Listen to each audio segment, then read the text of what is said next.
My name is Anirban Basu. I'm an economist, and I've been asked to talk about a couple of things. First, the economic outlook, but also, of course, the outlook as it relates to Maryland manufacturing and perhaps manufacturing generally. And so that's what I aim to do. I'm going to start very broadly, actually, as it turns out, to contextualize things. First, with a brief primer on the global economy. I'll then quickly taper down into national level economic data. I'll then share with you data specific to regions around the country, including, of course, a deeper dive into our region of the country, never neglecting manufacturing all the while. I'll talk about energy markets and labor markets, real estate markets, all manner of markets, of course, industrial production and other salient measures before concluding with the forecast for 2019 and beyond. I've entitled the presentation To All the Economists I've Loved Before. It's a play on a song that came out in 1984 called The Girls I've Loved Before, featuring Willie Nelson and Julio Iglesias. That song, when it was released in '84, went almost instantaneously to number 4 on the Billboard charts, went to number 1 in Canada, but most importantly went to number 1 on the country music charts, which nobody thought that Julio Iglesias could do, as he was born in Madrid, Spain. And this also preceded a period of unusual pairings.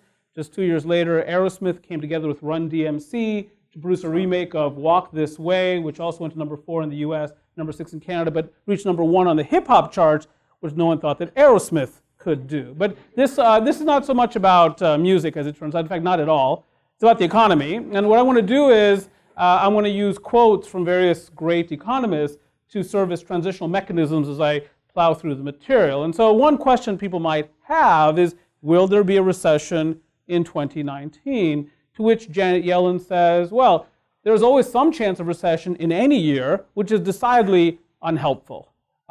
It would be hard to make a less useful statement than that. But the second part is kind of interesting and maybe is useful, but the evidence suggests that expansions don't die of old age. Well, that's important, because here we are in the 10th year of economic expansion, and this is the second longest recovery in American history. And some stakeholders may simply conclude that it's time for a recession. That recoveries just don't last forever, and they just don't last this long typically. And but as it turns out, according to research, whether we're in the second year of an expansion, or the 4th year, or the 6th year, or an 8th year, the probability of a recession over the next 12 months doesn't change. Recessions don't die of old age. That said, there are some omens out there. Some of you may have been unnerved by the market volatility that characterized October through December of last year. Others might have noted the partial inversion of the yield curve, when the yield on the 5-year Treasury dipped below the yield on the 2-year Treasury. Actually, the yield on the 5-year Treasury also fell below the yield on the 3-year Treasury. Other omens, this one for instance, the red line signifies the natural rate of unemployment. It's a conceptual notion. The notion is that when the actual rate of unemployment, graphed in purple, falls below the natural rate of unemployment, it triggers problematic inflationary pressures, which causes interest rates and borrowing costs to rise in a way that sharply reduces both consumption and investment because it limits borrowing. And the purple line, I say, is the civilian unemployment rate. And we have seen, this is graphed back to 1975, when has the purple line dipped below that natural rate of unemployment signified in red? Well, before the 80-81 recession, before the 90-91 recession, before the 2001 recession, before the 2007, 2008, 2009 recession, and now. And one of the other things is that, we're going to talk a lot about the US economy, of course, today, but there are certainly signals that the global economy is slowing down. We see this in all kinds of ways.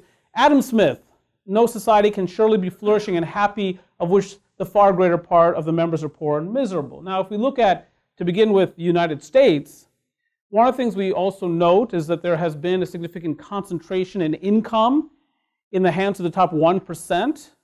This is often a feature or characteristic that prevails before economic downturns. This is graphed back to 1917. You'll see a peak in the income share of the top 1% achieved just before the Great Depression, but also before the downturns of 2001, 2007, 2008, 2009, and recently. Yeah? And so again, a lot of just omens out there. And we've seen this around the world, and the world economy is now slowing. And this is happening for many reasons, including the fact that globalization is faltering. And it's easy to get scared, isn't it? Article in The Economist magazine last week, which was precisely that. Globalization is faltering. Another article, and I saw this on my father's desk, I think it was Foreign Affairs magazine, but is democracy dead? Maybe, I don't think so, but the point is, some of the trends are not so positive. This is global foreign direct investment inflows. These are societies investing in one another, sending capital to other countries, and what we have seen recently, and it's really been since 2016, is a real sharp dip in the interaction of peoples, or at least the investments we make in one another, foreign direct investment. Those two orange bars separate the first half of 2017 and the second half of 2017, just to show you what was happening during the last year for which we have these data. And it's amazing that this should be happening because, of course, with transportation costs having fallen, the world should be moving forward together more expeditiously. But if you look at the value of global exports, which rose smoothly from 1950 onward, why? Because we created a set of institutions after World War II to emphasize togetherness. And we created the General Agreement on Tariffs and Trade, and ultimately the World Trade Organization, and the United Nations, and the International Monetary Fund, and so on and so forth. Institutions of globalization. And I think that some people may be forgetting some of the lessons that were learned during those interwar years, and some of the benefits of the post-World War II apparatus. In any case, you can see there that if you add up all the global exports, they start to slip around the time of the Great Recession, 2008, 2009. That's no surprise. Liquidity was drying up and demand was falling off, and so that's exactly what you would expect. But we are now in the 10th year of economic recovery, and we have seen again another period of exports in decline. The world is fragmenting, and no surprise, economic growth is slowing globally. You may have heard that the Italian government has admitted that their economy is now in recession, and so on and so forth. The Germans barely avoid recession. The Chinese economy is slowing. This is my favorite leading indicator for the global economy, the Baltic Dry Index. I have been enamored with this indicator not merely for years, but rather for decades. In fact, when I was a single man in the 80s and 90s, I'd often introduce the Baltic Dry Index into my conversations with young women in an attempt to garner interest. And it might surprise you to learn that very little interest was garnered. That I ended up spending a lot of time by myself during the 80s and 90s, eventually giving up and getting married. I've defined the index for you at the bottom of the slide, but you may not be able to see the text. The Baltic Dry Index is a measure of the price of shipping major raw materials like metals, grains, and fossil fuels by sea. So this is nothing more than a reflection of shipping charges, not all shipping charges, not cruise ships, not ships that transport final goods like automobiles and farm equipment. No, raw materials, metals, grains, fossil fuels by sea. The notion is that when the shipping charges are elevated and rising, the ships are full. And why are they full? Because producers around the world are purchasing and transporting inputs to production aggressively. That causes the ships to be full, which causes the owners of those ships to raise their charges because they can charge more for that scarce capacity. However, when the Baltic Dry Index is low and falling, it's an indication that producers around the world are not aggressively purchasing inputs and transporting them. And the lack of input purchase today translates into the lack of output growth tomorrow. Hence, the International Monetary Fund, among others, has been downgrading their forecast for 2019. Here I'm showing you the standing forecast for global economic growth from the International Monetary Fund for 2019. It doesn't seem so bad when you look at the forecasts. True, they have been revised downward. The IMF has, as I said, done it twice in the last 3 months. But last year, the global economy grew 3.7%. It did the same in 2017. The forecast for the current year, 3.5%. But that's hardly disastrous. But my very strong belief is that over the course of this year, you will see the International Monetary Fund and other global forecasters serially reducing their growth estimates for 2019, that the global economy is not nearly as strong as these forecasts might suggest. Of course, part of this is the expected slowdown in the US economy, and let's perhaps turn to that now. Now, the issue here has been not a lack of growth, of course, the way it has been in some other societies. The issue here has been, if anything, too much growth. The economy's almost been too good, so we've been worried about what? Inflation and higher interest rates. The Federal Reserve tightening too far, and so on and so forth. great Milton Friedman said, among other things, quote, "Inflation is the one form of taxation that can be imposed without legislation." But we don't like inflation, or at least problematic inflation. And you can understand why we would be worried about inflationary pressures. The economy has been growing. We don't have fourth quarter gross domestic product yet, fourth quarter 2018. So I'm stuck showing you data on GDP through the third quarter of 2018. But based on that information, pretty good. For the third quarter of last year, the US economy expands 3.4% on an annualized basis after growing 4.2% the prior quarter.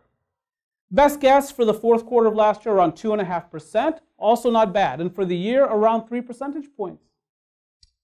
And some things have happened that have helped to strengthen this economy. Among them has been surging growth in industrial production.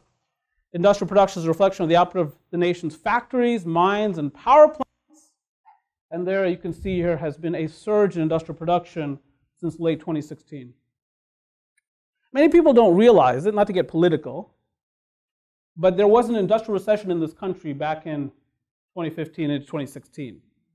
Industrial production was actually falling. And when people think about the presidential election of 2016, I often hear people talk about James Comey, emails, Benghazi, didn't campaign in Wisconsin. And don't get me wrong, I think those things mattered. But in the context of a nation in which there was an industrial production recession, it's not that surprising that industrial production-oriented states like West Virginia, Pennsylvania, Ohio, Michigan, Wisconsin would have gone the way they had gone. Very few pundits, if you remember, as they were talking about that election going into November 2016, talked about that. They talked about all kinds of other things. But, in some sense, maybe it wasn't so surprising. But since that time, industrial production has surged, as has capacity utilization, which, as it turns out, is a leading indicator of inflation. Pretty impressive. It's been a strong economy. We have lots of momentum coming into 2019. And of course, all this is associated with a very strong labor market. The latest data on this is from November of 2018. As of November of last year, there were 6.89 million unfilled available jobs in America. So Anirban, it's been falling lately, last couple of months. That always happens every year. Because in August, September, the retailers are starting to staff up in earnest for their holiday or Christmas shopping season. And by November, those job openings are no longer open. But if you compare that last November versus other Novembers, and this chart goes back to the year 2001, you will see a lot of job openings. How many unemployed people do we have in this country? 6.29 million.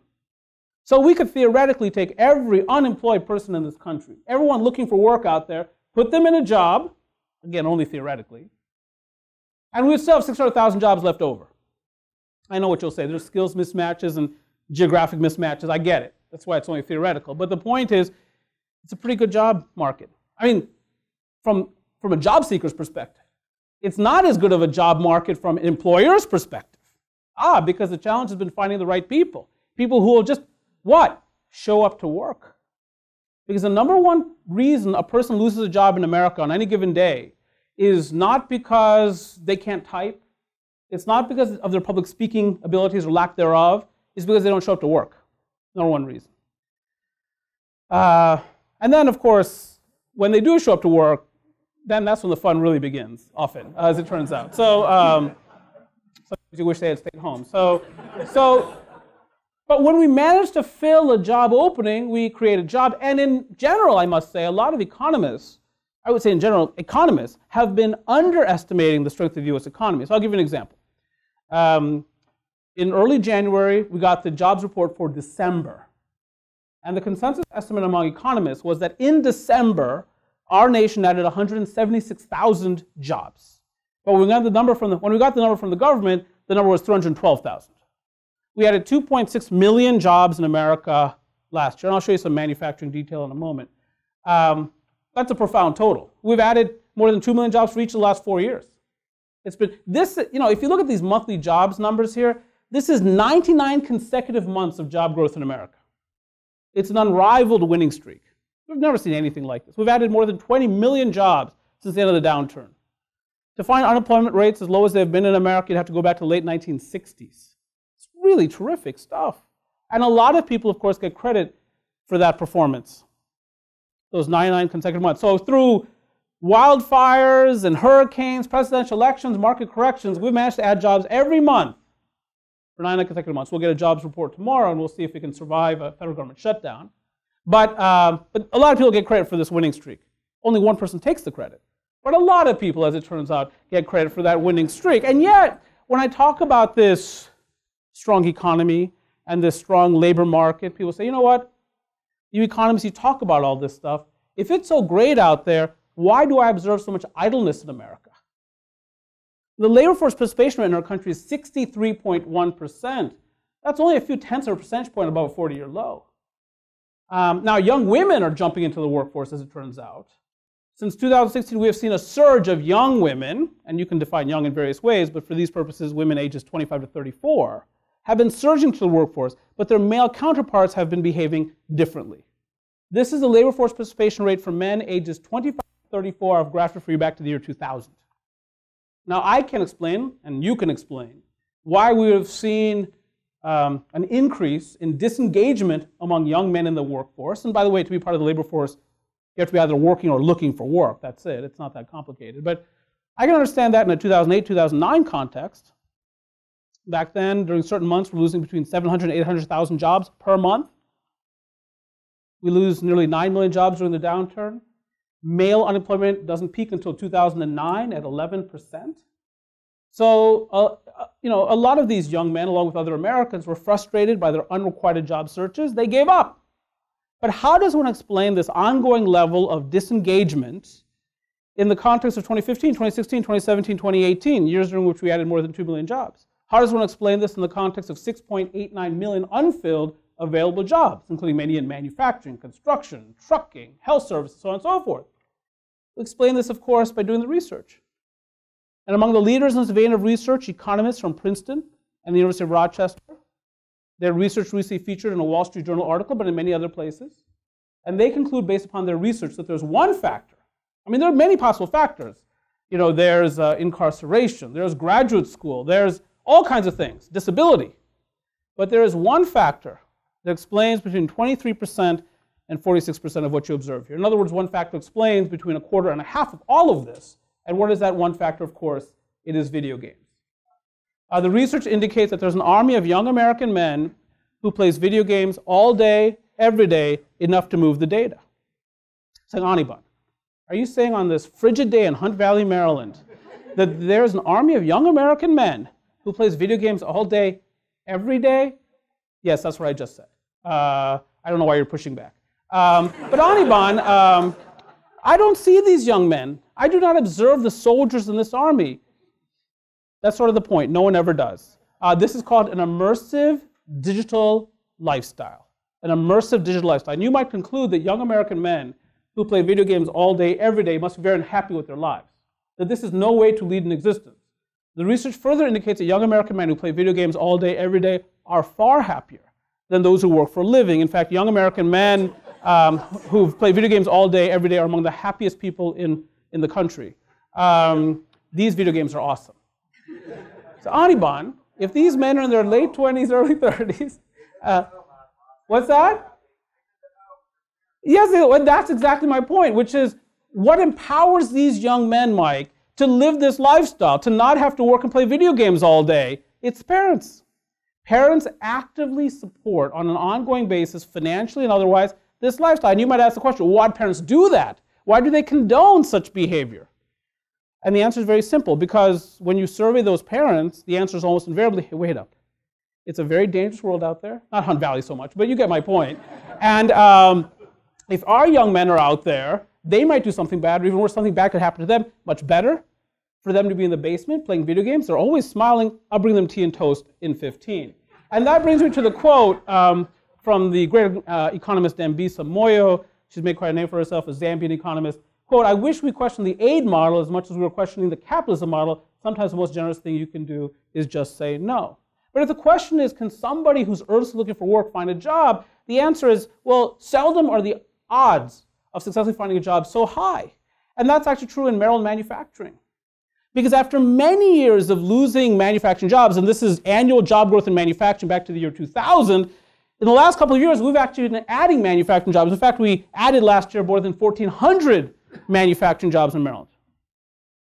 108,500 manufacturing workers in the state. of whom 56,000 work in the Baltimore metropolitan area.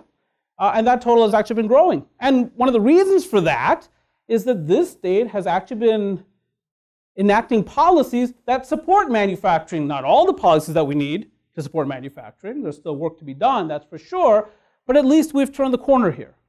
And it's interesting because if you think about the challenges facing manufacturers, at the head of the list of challenges are challenges that relate to policy. Not, China or whatever, but policy really for the most part. Number one issue, if you look at primary current business challenges facing manufacturers, according to the NAM survey, attracting and retaining a quality workforce. Well, there's a policy aspect to that, which the Secretary Schultz just talked about. Training more workers. Increased raw material costs. Well, a lot of that has to do with, number three, trade uncertainties. The fact that we're making it more difficult to trade with one another. The world is fragmenting. Rising healthcare and insurance costs. There's a policy aspect to that as well. Transportation and logistics costs. There's an aspect to that as well that relates to policy. Infrastructure spending. We still don't have a federal infrastructure program. Then, of course, you get to some serious economic considerations. Weaker domestic economy and sales for our products. Okay, yeah. But that's kind of down the list. Strengthen US dollar relative to other currencies. Well, yeah, but that's sort of down the list. So this actually is an opening for Maryland to enact some policies that really support manufacturing. And we've shown the ability in the last couple of years to actually add manufacturing jobs and to grow manufacturing output. This is Maryland gross domestic product through the second quarter of 2018. This is the output of our factories. And you'll see it's $22.4 billion. Anirban. Let me get this right. We're producing, over $22 billion in manufactured output in the state with 108,500 workers. So let me do the math here. $204,000 per worker in output? Yes. And that tells you why we've also lost so many manufacturing jobs, because we've been chased up the value-added chain. But what's left, of course, are cutting-edge manufacturing industries here that happen to pay a lot in wages. And yes, are highly automated and data-oriented and so on and so forth. And we'll talk about manufacturing 4.0, or you'll hear a talk about that in just a second. But it's here. The promise is here. Yesterday the governor gave a speech, and it's fine speech, fine speech. Even the Baltimore Sun said so. So it must have been. But and some tax cuts were proposed. And don't get me wrong, I enjoy a good tax cut just like the next guy or gal. But I am sensitive to the needs of people with student debt and retirees and veterans. No question about it. But my goodness, just being stuck with this 8.25% corporate tax rate is quite annoying to me. I don't know if it's annoying to you. But the Virginians are at 6%. There is legislation that will be put forth to reduce the corporate tax rate by 1/4 point a year for 9 years. After that 9-year period would be below Virginia's rate at 5.75%. I hope that legislation goes in place. I don't think it will. My very strong feeling is that we would actually collect more in corporate taxes if we lowered the rate. That more people would comply, assign profits, corporate earnings to Maryland as opposed to the operations elsewhere, so on and so forth. But there we are. I don't know how you feel about right to work, and I don't want to get into that. But I'm not saying we're just not there yet in terms of where we need to be to maximize manufacturing's presence and contributions to our state. But we, generally speaking, have been moving in the right direction, and that's true from a broader employment perspective as well. Maryland is no longer a laggard. If you look at the 12-month period from December 2017 to December 2018, this is percentage job growth for the 50 U.S. states and District of Columbia. We're number 21 there, tied with Oregon and Virginia. That's not awful. We're doing okay. We created 50,900 jobs in this state last year. That's a pretty good total. If you ask me, what state is adding jobs the fastest, Anirban, in percentage terms? Well, that's Nevada. And why is that? Well, because consumer spending continues to be the driving force in this economy. And that's what Nevada is about. I get it, it's a battery factory and military bases, but it's mostly about people spending money in ways they shouldn't be. In Las Vegas and Reno. Arizona is interesting. The Californians have generated a lot of wealth in recent years. And once people become wealthy, they often don't like to be taxed aggressively. It sort of bothers them more. And one way to avoid that is to make your money in California and then move to Arizona. And that seems to be a formula that many people are following. Texas.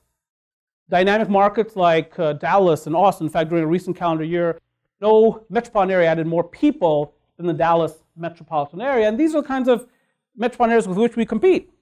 And they have very sound value propositions. Utah, with markets like Orem, Salt Lake City, and Provo, attracting technology companies and workers like crazy. In fact, becoming increasingly a back office operational center for Silicon Valley because young people want to be there.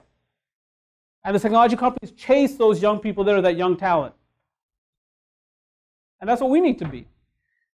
One of the issues here, unfortunately, is, well, it is what it is.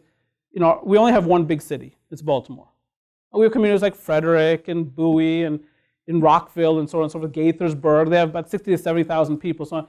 But we only have one big city, Columbia, but it's not really a city. So Baltimore City, 611,000, last I checked. And last year, that city produced 309 homicides. The year before that, 342. So in 2 years, we murdered 1,000th of our population. And that just keeps this state and that city from performing the way it should economically, because you just can't attract as much human capital as you would like. I recently I gave a speech in Salt Lake City, Utah, and then I went to a Utah Jazz game several months ago. And then, you know, they have a lovely light rail system that goes, well, went right from my hotel right to the arena. Fantastic. So I got on it, I took it, went to the arena, watched the game, great arena. And then I got back on the light rail, but it was dark, and I went a few stops past my hotel because I just didn't see it. And so I said, no problem, I'll just get off this light rail and go the other way. But by the time I got off, you know, it was like 11 p.m. at night by that point, the light rail had shut down. So I had a choice. I could Uber it, Lyft it, or I could just walk back 1.5 miles to my hotel. Now, this is a big city. I'm not familiar with this city. And I started walking, and I felt so safe. But it's interesting because people who saw me walking, they were scared. So they moved across, and I felt, yeah, I'm from Baltimore, so you better back off. You probably should step back. Now, the right-hand column are the states, of course, with somewhat softer economic growth, though most of them have job growth too. A lot of these are natural resource-intensive states.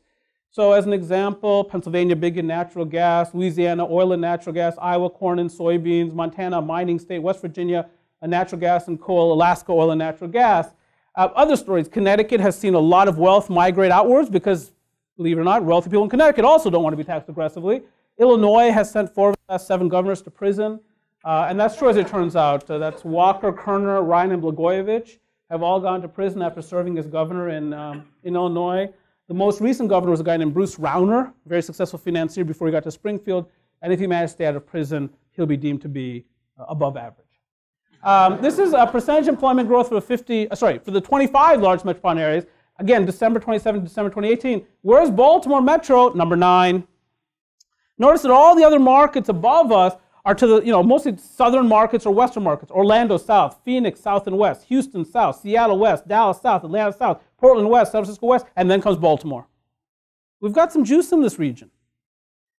You can see Washington Metro, that 1.6%, but job growth everywhere, and unemployment rates low everywhere in these 25 large metropolitan areas. Just got these data yesterday, as it turns out, at the local level. So all of that is very consistent with strong consumer and rising wage pressures. In fact, this is growth in wages and salaries. Seeing the fastest growth in wages and salaries in a decade, according to the Employment Cost Index. And that's been the issue. It's been inflation and concerns about inflation because this economy continues to grow. And yet, despite all that concern, not just wages, of course, but you might have heard tariffs on steel and aluminum and softwood lumber. Perhaps you heard that.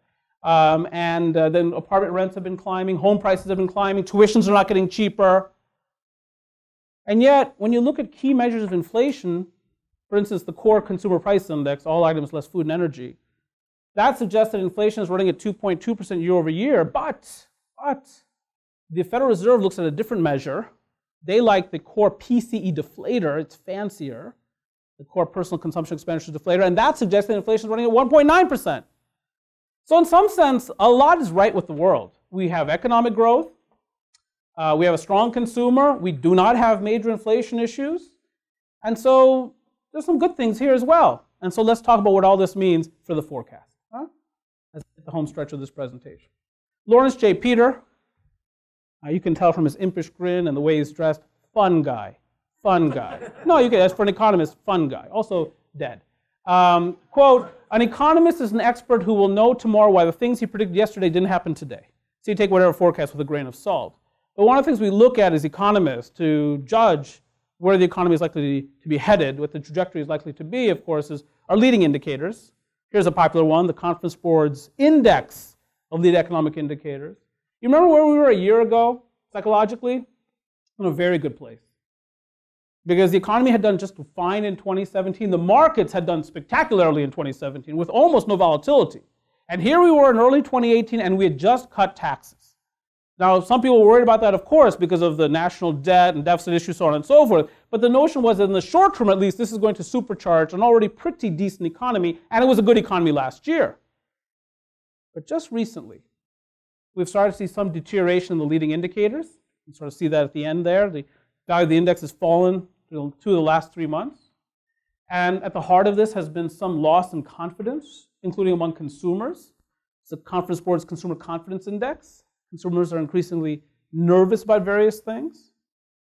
And I think, various things have happened. The volatility, of course, during the fourth quarter in the markets, the announcement by General Motors, 14,000 plus layoffs in North America, announcement by Lowe's of certain store closings, and we're going to see more of that going forward. But here's the big difference maker. Because coming into last year, consumers were confident, but businesses were incredibly confident. The National Federation of Independent Business conducts a survey each month of small business across this country. And based on that survey, they craft a small business optimism index. Here I'm graphing for you a subcomponent of that index. Question Small Business America, is it a good time to expand your business? Well, you can see just recently the sharp decline in the level of confidence. And, you say, well, that's because the federal government shut down, except that was December of 2018. The shutdown really didn't make itself known until January. It began in December, but we were doing other things at that part of December, celebrating an important birthday, that kind of thing. And so, that doesn't even reflect the federal government shutdown.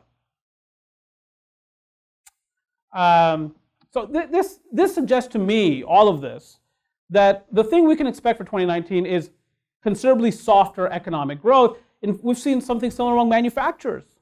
Again, when you look at the National Association of Manufacturers Outlook Survey, the value in terms of the outlook, in terms of how many people, what proportion are positive, somewhat are very positive about the outlook, has been in decline. It's still elevated, don't get me wrong. It's not consistent with recession, no, but it is not consistent with 3% growth. It's not consistent with the performance of 2018. And one of the issues here is that you've got this situation in which consumers and businesses, manufacturers are less confident, and many of these households or enterprises have a lot of debt. And so they can they can cut back on expenditures very quickly because they have to. It's fine to amass debt when you're confident. I'll pay it back later. But also when you're not confident, say, maybe I shouldn't take on any more, and maybe I should pay down some of what I got. Well, that otherwise leads, that leads to softer economic growth. This is a sort of reflection of consumer debt. So I'm showing you 3 forms of household debt: auto, mortgage, and credit card. I've indexed the data to 100 back to 1999 and then grown the respective series forward. There was a period of deleveraging of the household balance sheet, of course, several years ago, but that ended years ago. In fact, in nominal terms, consumer debt has never been higher. I left student debt off this chart because if I put student debt here, all the other lines flatten out because the y-axis explodes. I just left it off. You just see basic student debt go like this and 3 flat lines. And then on top of that, of course, we've got a national debt of $22 trillion, or almost $22 trillion, a record high. And then corporate debt is also at a record high. So how could this be, Anirban? Corporations have been so profitable year after year after year. How could they have more debt? Well, that's what happens when you buy back your shares every year. You issue debt to buy back the shares, debt goes up, equity goes down. My younger daughter is 12 years old. Accordingly, her favorite store at the mall, Claire's. There's a Claire's right across in the Hunt Valley, the lifestyle center there. There's a Claire's, and it's busy. Let me assure you, if we went there, which I will be doing, it's always busy because Claire's sells things like hair clips and earrings and squishies and My Little Pony and glitter and cell phone cases. Of course, I'm going to go there. And it's always busy wherever it is. and yet they're in financial difficulty. Why? Because several years ago, a private equity firm leveraged up their balance sheet to try to squeeze out that return on equity, and now they don't have much free cash flow. People say to me, Anirban, Toys R Us, they went bankrupt because of Amazon and Walmart, right? I don't disagree with that. Many years before even the downturn began, several private equity firms leveraged up their balance sheet. So when the Amazon effect became more apparent at Toys R Us, they did not have enough free cash flow with which to fight back. You buy a child a toy on Amazon, when will they get that toy? Maybe tomorrow? When do they want that toy? Exactly. They've been crying for the last 4 hours. Many of us have driven to Toys R Us like we were driving an ambulance. Flashing lights, all that, blinkers on, because we want it to stop, and so in the world of the impatient consumer, there's a place for Toys R Us, but this holiday shopping season, this Christmas shopping season, you and I did not shop at Toys R Us because they're not just bankrupt, they're liquidated. And what I'm saying to you is it would not take much economic deterioration to find ourselves in a situation in which companies that heretofore have been aggressively expanding their footprint, whether real estate footprint or staffing model, would start to retrench. And I think that was some of the signaling that we have gotten from Ford in Europe and General Motors, and we'll see more of that going forward. And of course, this is a global issue. And many of you are participants in the global economy. So the International Institute of Finance conducted a study based on 2016 data and concluded that as of that year, total global indebtedness had reached an all-time high. We just got the Q3 2018 update on that analysis. As of the third quarter of last year, total global indebtedness, $244.2 trillion, equivalent to 318% of annual global output. We've never seen numbers like this. And so these are the kinds of things that might render one a bit nervous. So momentum meets with some structural issues is what I'm saying, which brings us to the forecast, which I do not take lightly. Economists do it with models. I do not want that misconstrued. I mean statistical models, of course. But we line up our equations, so on and so forth. We make sure our matrix is non-singular, all of those kinds of things. Much of the negativity reflected in forecasts and in financial market volatility relates to things people believe will happen. They haven't really begun yet. A lot of the negativity is based on surveys about things to happen. But as of right now, federal government shutdown notwithstanding, there's a fair amount of momentum in this economy, certainly in the labor market. Important parts of the U.S. economy continue to perform well, e.g. the consumer, corporate earnings, construction. Might I remind you that yesterday the Dow Jones was up about 500 points. It closed the day above 25,000. So the financial markets certainly don't see any major issues, not yet. Sometimes they miss it, of course. And there's some good things that could happen. I mean, imagine if the following things were to happen. We get a trade deal with the Chinese. And is that probable? I think it's probable. What if we get an infrastructure spending plan with revenue source identified? Is that probable? No. Is it possible? Yes. Because the one thing Democrats and Republicans, I think, agree upon is we underspend on infrastructure in this country and we need more public-private partnerships, which, of course, makes our workers more productive. And, of course, there's a manufacturing component to infrastructure development. Elimination of tariffs on steel, aluminum, softwood lumber, etc. Is that a possibility? It's a possibility. I'm not saying it's a probability. That was under the name of national defense, at least with respect to steel and aluminum, but nonetheless. And then the Fed stops tightening. Is that possible? Absolutely. Because we don't have a major inflation problem in this country, according to the broader indices. You put all that together, hypothesis, 2019 will be a decent year for the economy, especially the first half. But absent some progress along some of these policy dimensions, you will observe the U.S. economy grind slower during the latter half of 2019, and that could set the stage for a much worse 2020, which is, I think, what many economists are forecasting, myself included. But I certainly can see that if we made some progress along some of these policy dimensions, it could be a brilliant 2020 as well, and it'll be a decent 2019. Hey, thanks very much for the opportunity to be with you today. It's been a privilege.